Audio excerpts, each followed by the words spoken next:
to inform everybody that I came from Samar, sa Katbalugan. I visited the military camp. Nandoon yung 8th Infantry Division. So we had a command conference and I was briefed of the situation there. I'm satisfied with the efforts yung sa ating Philippine Army to control crime and to see to it that the law and order is there, present, to protect the people. I'd like to rate them on a scale of 1 to 10. Maybe I give it 8 from the briefing that I got. And there's no reason why I would not believe it, actually, coming from the military. Yun na yun, ang totoo. So, I'd like to just say to the men and women of the 8th Infantry Division, congratulations. Now, we will go into another round of maybe, actually this is really, hindi naman ano, I'm using it in a very generic term.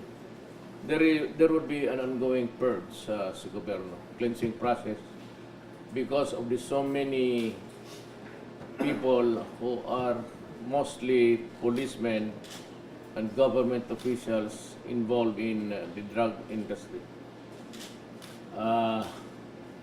Ayokong, it is not the duty of a president to threaten people. That is not my job. But I am warning you na co-equal is your job of being behave in public.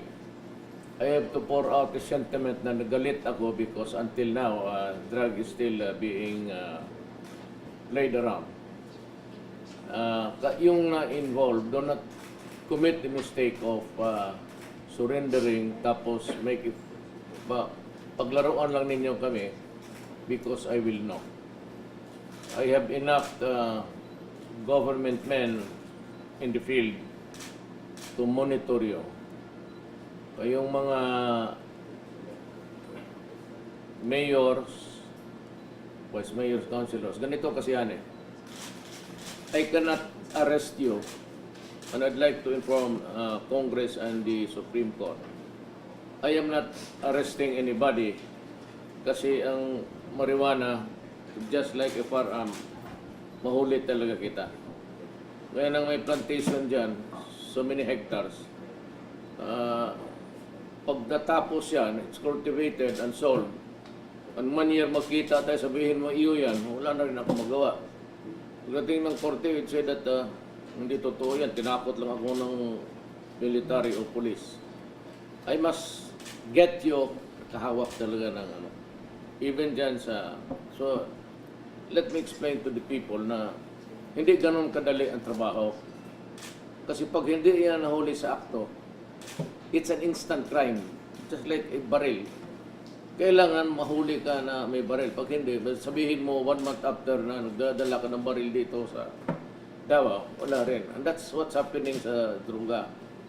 Wala kayong na-surrender o hindi kayo nahuli. Yung iba namang police, 10 kilos, yung to, dadalhin sa opisina, ang sa 8 kilos, i-recycle yan. Yung parang gano'n na style na huwag ninyong gawain sa akin yan kasi matagal akong mayor, 23 years. Again, hindi ako nagyayabang. I've been a prosecutor. Fiscal ako for almost 10 years. Bulahin mo ako ng gano'n. O yung kasi pagbili mo, tapos yung laro ng ninyo dyan, alam ko lahat yan. Kaya kayong mga polis, huwag ninyo ako.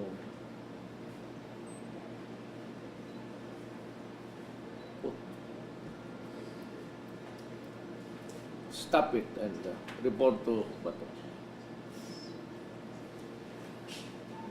Gusto nyo mabuhay? Ako gusto ko rin mabuhay. Kayo may pamilya, ako may pamilya. Hindi tayo pwede mamili kayo. Ito yung mga local officials. So we have 600,000 Filipinos na inutil. Kayo ang nakagawa niyan. Ang ginawa ninyo sa bayan niya, ang mga pulis, putang ina ninyo. Soldado kayo ng tao, pawis ng Pilipino yung buwis, ibayad sa inyo, tapos pagbili ninyo yung bayan ninyo. Yan ang mga tao na gusto kong patayin. Because it's reason, actually. Parang nilubog mo yung bayan ng Pilipinas. Sino mag-alaga nito ngayon, itong mga inutil na resulta ng drug? Sino ang mag-alaga? Sino magbigay ng medisina? At sino yung will provide the shelter for them? Because they are crazy already. Kaya ang gobyerno, ngayon, dagdagan pa ninyo ng another 100,000. Patayin ko na lang kayo. Wala akong pang anak ng... Huwag tayo magbulahan. Tawagin ninyo yung human rights ng United Nations na yan. Patulungan ninyo sila dito. So, it can build us the buildings to house the already idiots. At yung rehabilitate pa, may pera sila. Ang Pilipinas, wala sa, walang budget yan. Nobody could project that ganito pala kasama ang after the election. Sa Davao, alam ko, kaya ako, I did everything that was humanly possible to control crime. It was not until after I became your president na nakita natin na ganong kalawag by the hundreds of thousands. And that is a very serious problem, both on the resources. It's not a matter of crime, it's a matter of health. Kasi pag tapos ng arestuhin ko yan, I have to rehabilitate. Yung hindi na talaga, I have to provide asylums for the insane. We have to go back to what happened sa history ng Pilipinas. Now, we provided a colony ng itong leper. Yung mga sangla sa Bisaya, o anong tawag dyan sa Tagalog? Kitong. They were housed in Palawan. Yung leper colony. Itong mga tao, nabasag na talagang utak because ang kanilang utak ay nag-shrink, lumiit. These are permanently mga handicap na yan. So ilagay ko ng mga asylum yan by the thousands, pagkainin mo. At, well, may mga depression na yan. Hindi lang ninyo ginawa sa kapwa-tao ninyo na sama. Kayong mga mayor, bitang ina kayo. Huwag ninyong ikat yan ha, kasi galit talaga. Tingnan mo ginawa ninyo sa bayan ninyo. Kayong mga pulis. I really don't need you alive. Totoo lang. Kaya mga pulis, hindi ko kailangan kayo buhay. Huwag ka mag-display ng arma. Palo kayo sa ulo mo. Do not ever threaten government. Yung hawak-hawak mo na brilliant,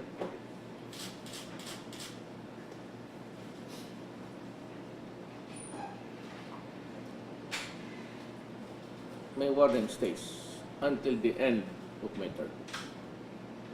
Dito mawala itong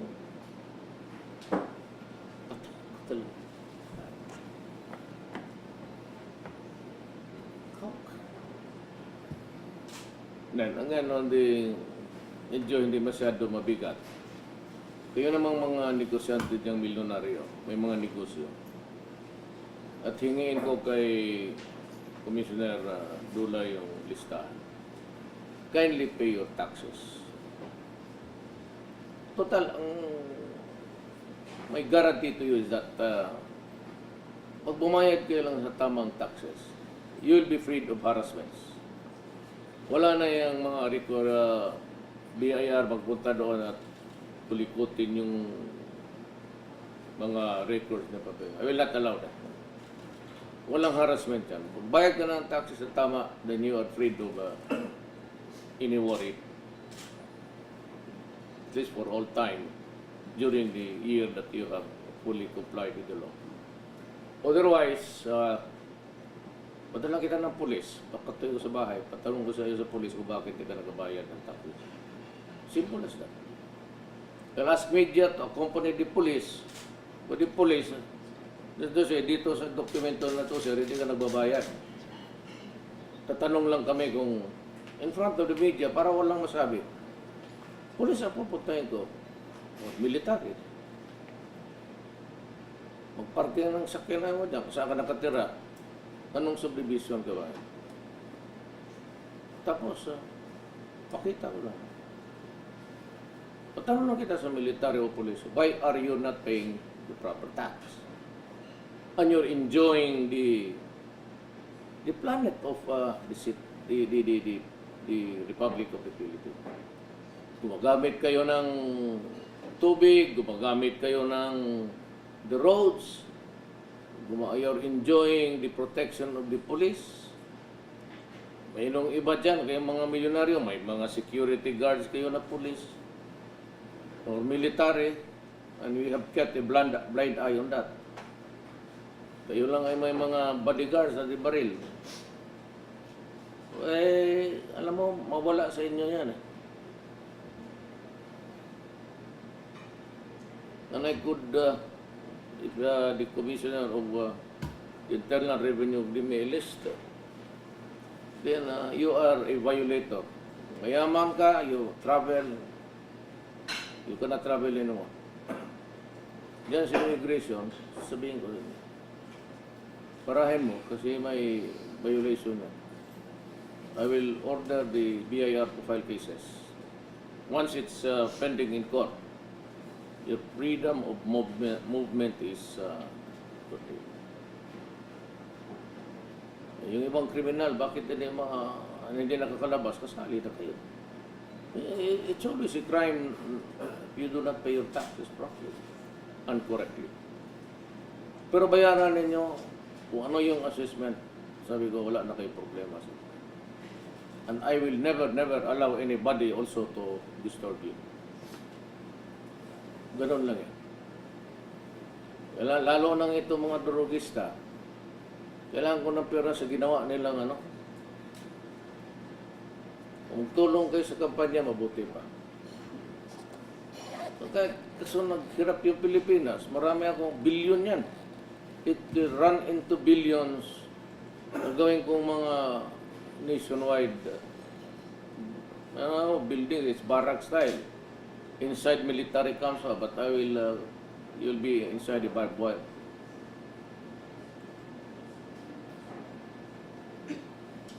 Not because na mag-eskapo kayo. Lumabas kayo doon para at-curious ka. But para hindi kayo maglabas-labas to, pulled up na naman. Because it's a monkey on your back. Pagka-addict ka, may unggoy dyan sa likod mo nakasabit sa iyo. Gusto mong alisin, kaya ka magkiri-kiri. The only way to do that is you have to have the fix for the day. Ihirit ka na naman. Yung bigyan ng... Pero hindi ko talaga alam. Yung mayor ako, alam ko naman. Kaya ako pinapatay mga putang ina yun eh. Hindi ko alam ganun kalala ang problema. By the hundreds of thousands. Please. I have a problem to solve. Do not be the solution. Naghanap ako ng solusyon dito. Kung wala akong mahanap na solusyon, ikaw yung gawin ko.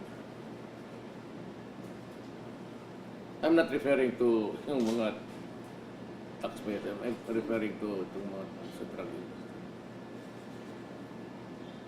Mamili kayo. sinasabi ninyo na human rights, di makakatulong sa iyo. If you are destroying my country, that is a form of a war and to preserve the peace of the land. Mayor President, Yes, sir. may sulat po si CJ Sereno. Nabasa na po ba ninyo? May concern po siya doon sa nilabas na judge. At yung isa daw po doon, patay na daw po. Well, that's the list of the kaya siguro. But that means that historically, that judge was playing sa drugs. So naka-input na yan doon sa intelligence agencies. Alam mo ho, hindi basta-basta ang military pati police magbigay ng nakakasira sa kapwa-tao nila.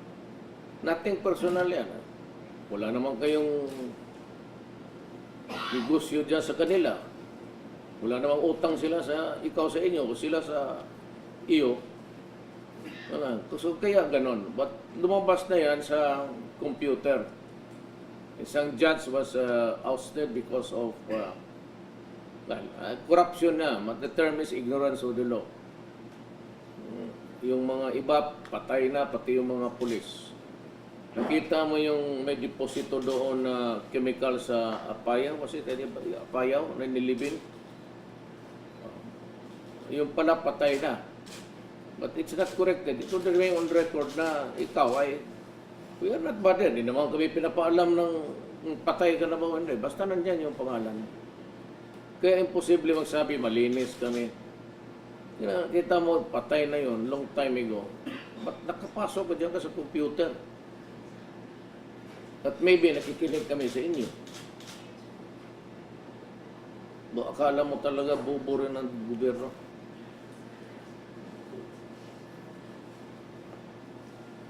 Kikita namin, baka naririnig namin, o baka kami bulahin. May isang bayan pa dito, hindi ko i-mention, na nagbibigay ng, yung mga tao ninyo dyan sa Pilipinas. I would not name the name, but kayo sabi ninyo na i-higher technology, hindi nyo alam, nakukuha kayo. Hindi nga natin makuha kasi wala tayo niyan. Itong bayan na ito, tumutulong at galit rin sa droga. At pinapakita sa amin na yan. Kaya lang, na itong Shabu, kaya ng illegal possession of firearms, kailangan mahuli mo nandyan siya. Sa marijuana, nagkukultivate ka o nagtatanim ka. Para tedista, sabihin mo hindi akin yan, at walang testigos na ikaw nagtatanim, tabla yan. 1 month after, sabihin mo akin yan. Pagdating sa korte, totoo ba ito? Hindi. Bakit? Pinipilit lang ko ng pulis. Pulis, anong ebidensya mo? Kailan yan? Kahapon lang namin just nakita yan. Nandoon siya? Wala. Hindi wala. Ganon ang takbo ng demokrasya. Ganon ang takbo ng ating korte. So ako, maghanap ako ng ibang solusyon. Kung wala akong exhibit, di ikaw mismo ang exhibit ko. Wala akong may pakita sa taong bayan na nagkatrabaho ako para sa ating kapakanan lahat. Wala kang conviction, Mayor, ano ipakita mo? Hintay ka.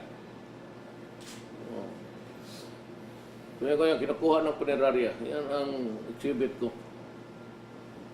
Ay, litsehan tawag ko niya.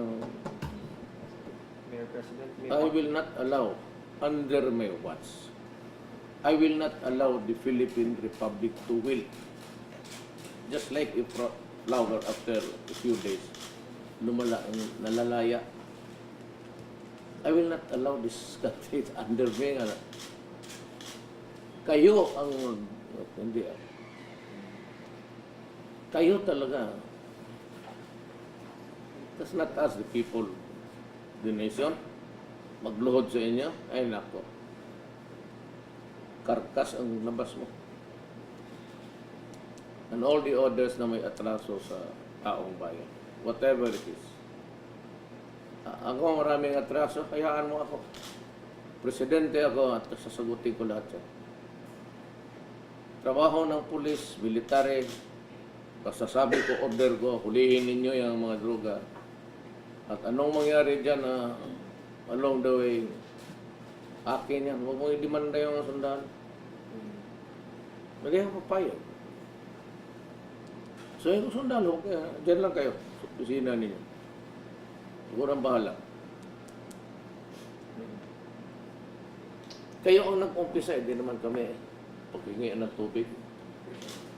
Lalaki itong batak ko, dila ko basta. Mayor President, meron pa daw po bang part 2 yung listahan nyo? Message. Marami pa. Validation. Anong Kasi mga- pagdating sa akin, galing man sa intelligence community, collated yan yung ganon. So, titignan muna sa computer, ito noon pa. Tapos pagdating sa akin, re-evaluation again. Kung meron akong tatanggalin na pangalan, ito ba, silipin ninyo ulit. So, ngayon, pag kontento na ako, yun na yun. Mga anong grupo naman po yun? Mga barangay captain po ba yun? O mga media? O saan po ba galing yung mga tao? Ang media noon, sandali ang media. Mga, sige, lista kayo dyan, mga, wala pa. Wala pa media. Ano po? Mga barangay captain po? Gano'n? Marami barangay captain pati police. Marami pa. Marami pa, pati yung sa prosecutors kami. Sa mga fiscal po. There will be a purging actually. Without declaring martial law, I will cleanse this government. Magpo-purge talaga ang gobyerno sa mga may atraso. Government itself. Kakita mo, bakit Mayor Duterte na umabot ng 600,000 plus? Pagtataka rin ako bakit. Sa lahat ng Pilipinas, may judge, may police, may barangay captain, may konsehal, may mayor. Kaya ganon. Hindi abot itong 600,000 kung walang naglaro ng mga police, judges, fiscal. Yung bunganga ako, kayo mismong mga media, every time magkita tayo, Mayor, kailan mo i-release yung mga ano? Listahan. So you're now demanding, information. Freedom of information. Sa your incessant and repeated questions, ayan na. Because I am now obliged, may executive order ako, freedom of information. Freedom of information, yung hiningi ninyo listahan sa intelligence community, royal. But, mine is not, sabi ko nga, susulatan ko rin out of respect also to the Supreme Court, I will answer. Sabihin ko, ma'am, ganito yan.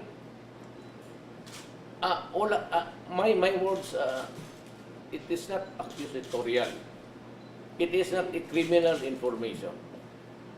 It's just my word against the others because I have a duty to tell the public para malaman nila ang danger sa ating bayan, pati malaman natin kung sino nagpalaki ng industriya.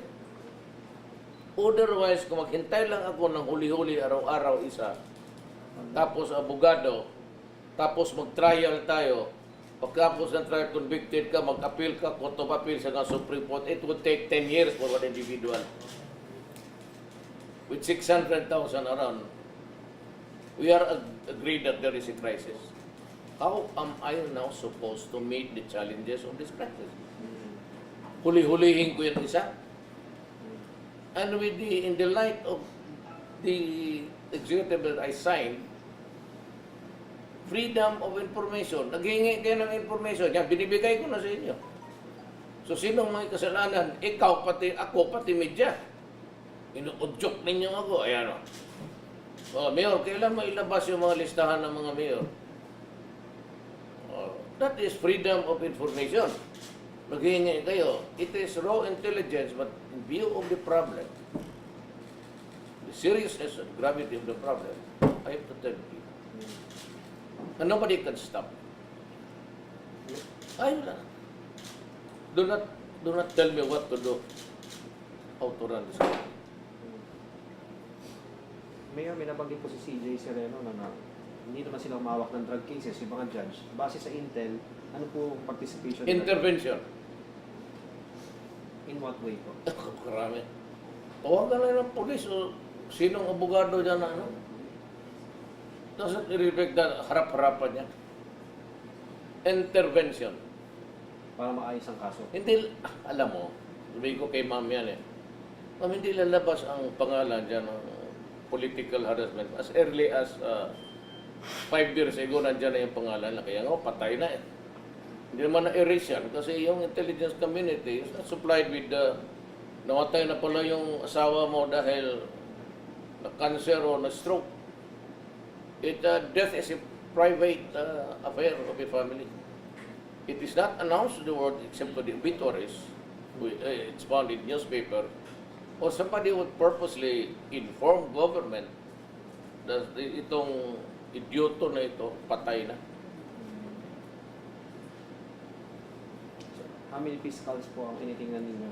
Wala pang dumating. They're preparing the list. Malaman mo man yan. Alam mo bakit? Preliminary investigation. Tignan mo lang yung cases na ano. Yung siguro 9 out of 10 dismissed. Di basahin ko yung resolution mo. Fiscal man ako. Tignan mo, bakit mo hindi ito pinay? Pagdating naman sa korte, ang judge naman ang nabibili. So, acquitted. So, tignan ko yung acquittals mo. Tapos basahin ko yung ebidensya. Matanong kita, why? Why is this like this? In front of, kay ma'am, kay Supreme Court, tanongin kita. I will bring you to the Supreme Court and I will ask you to explain to us. Kay Ma'am Sereno, pati ako. Hindi madala ito ng investigasyon sa libo na kaso. Hard press even to complete a successful investigation for.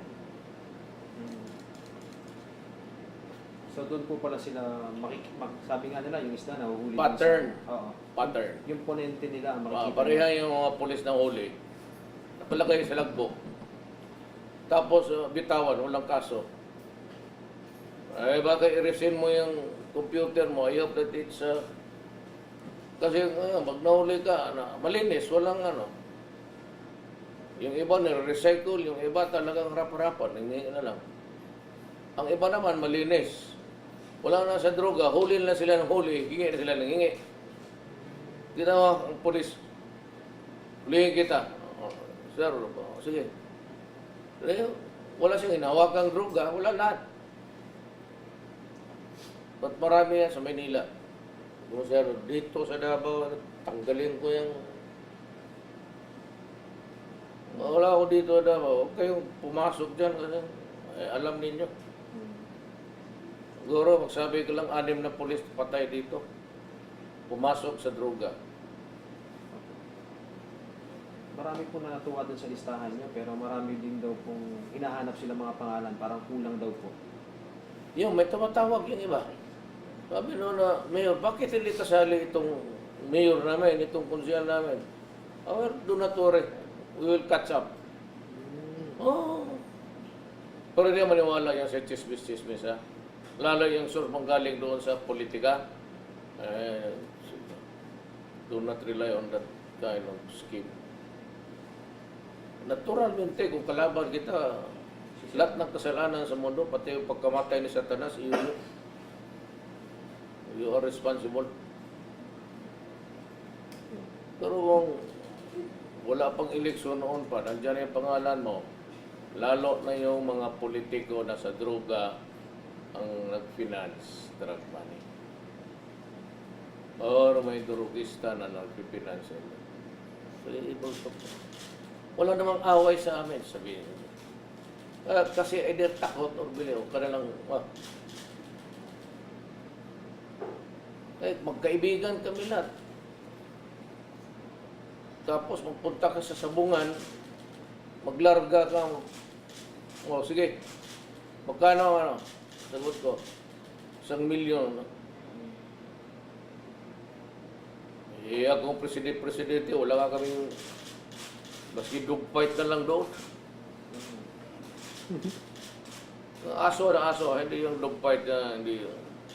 Wala kaming pustahan doon na labanan ng iring o ano bang iring sa Tagalog? Pusa. Mr. President, Yes. ibang topic po yung kay Marcos. May mga bumabatikos po, bakit daw yung pinaprepare na libingan sa kanya sa role ng mga presidente? Because he was a president. Yun. Because it says his presidents and soldiers. Sige lang tayo atake kay Marcos. This is not a brief for Marcos. You know, my mother, late mother, alam niyo yung taga Davao. She was one of the 4 only na maglakad sa daanon against Marcos. My mother was the one of the leaders na, alam niyo yan. Whenever nandito si Cory, my mother was there beside her. But you know, let's stick to the law. It's not because na may utang na loob ako ng mga Marcos. Kaya kung ganun lang pag-usapan, my father, I said, was a cabinet member of Marcos. He supported Marcos. Ibig sabihin, yung tatay ko, nasyonalista, tao niya. Tignan mo si Bato, umutapat. Tignan mo si Bato. Oo. Gatang, inalag ka. Sige, la. Ano ba singipin? Minura yung mga polis. Eh, kasi gano'n nalaman na ng bayan, na gano'n pala ka, lawak. Sino hindi magalit na Pilipino niya? Pati yung mga sundalo, polis na matinong galit siya. Ay, kumari lang, patayin ka ng mga yan. There's no joke. You can contaminate 600,000. And the number is, I said, going up and still counting. That's the greatest crime that we do. Buti pa isang beses ka lang pumatay dyan. You leave a permanent damage sa person. Then you leave, it's an issue of law and order. It's a law of medical issue. Kasi gagamutin mo eh. Then a financial burden imposed on the country by you idiots. Kayo yan eh. Look, hiningi ninyo yan. Hiningi talaga ninyo yan. For those na nawala na ito sa mundong ito, hiningi ninyo yan. Pinasok ninyo, hiningi ninyo yung problema niya. Kagaya nung na-discover nga sa payong nilibing doon sa lupa. Ang naglibing ng noon, patay na pala 2 years ago. Binaril. Binaril kasi nandiyan sa droga. Para ngayon lang nagsabi yung kapatid na may mga chemicals dyan which are really vital ingredients or necessary ingredients to produce yabu. Doon, nakikita sa mga ganun yan eh. Kayo ang, we make our own history in this world. We are equipped with the mental faculty na mamili ka, daan na matuwid o ito, krimen. Pagka pumasok ka dyan, do not blame Lord. Extrajudicial killing, hindi inosente yun. Ang mundo umiikot yan. Hindi yan para lang makinig sa iyo. Pagdaan mo dyan bukas na wala ka na, eternity ka. Kaya mahabol mo yung mapatay mo, hindi. Sabihin ninyo po na sundalo, iwan ka na dyan sa ikot ng mundo. Kami, fight muna tayo. I will not allow any policeman, any single military man who's just in the performance of his duty. Tulungin ninyo. I will not allow it.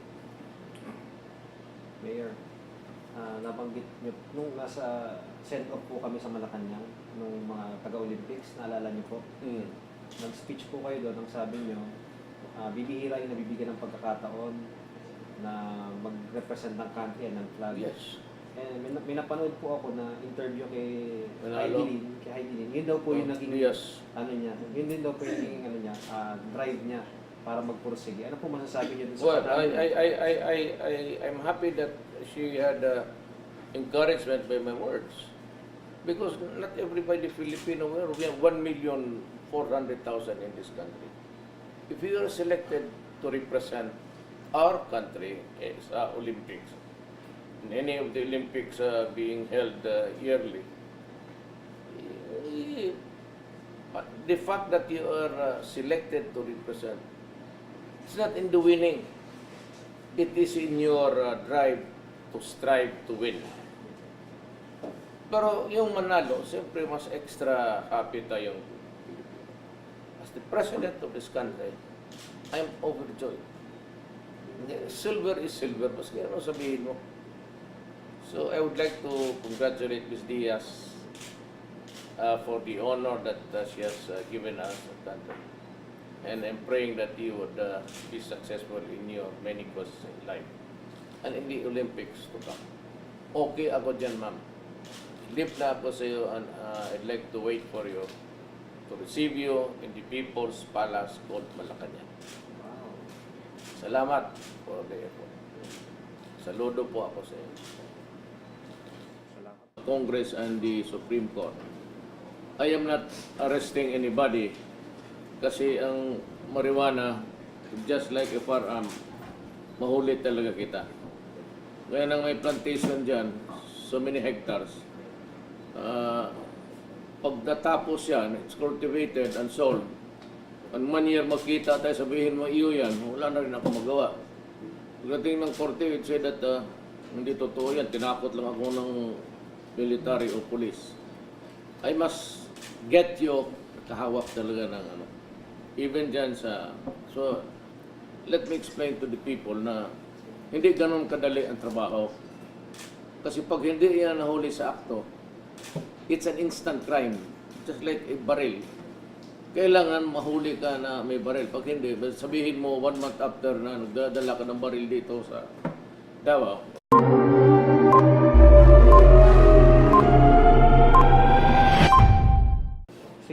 Just to inform everybody that I came from Samar, sa Katmalugan. I visited the military camp.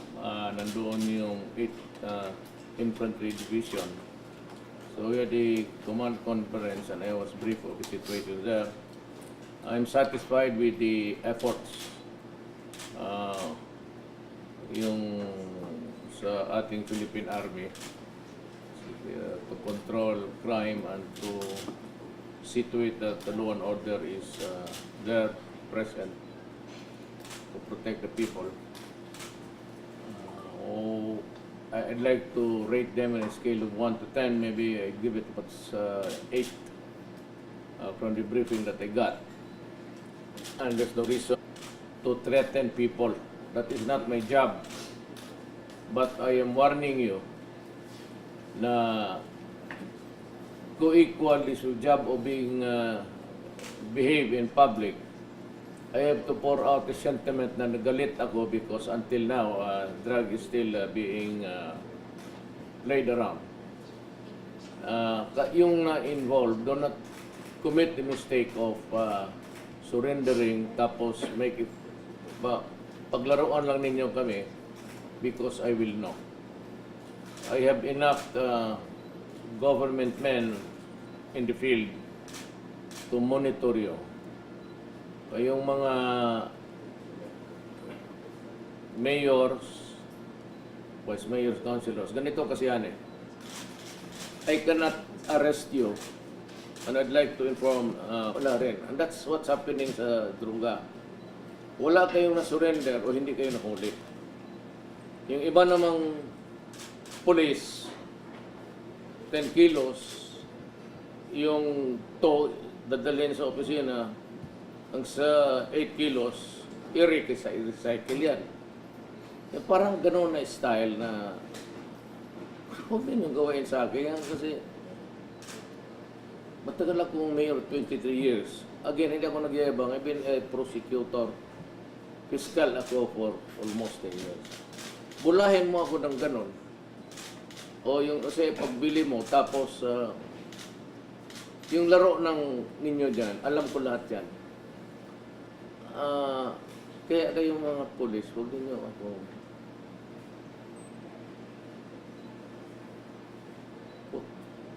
No way I would not believe it. Actually, coming from the military, yun na yun. Ang totoo.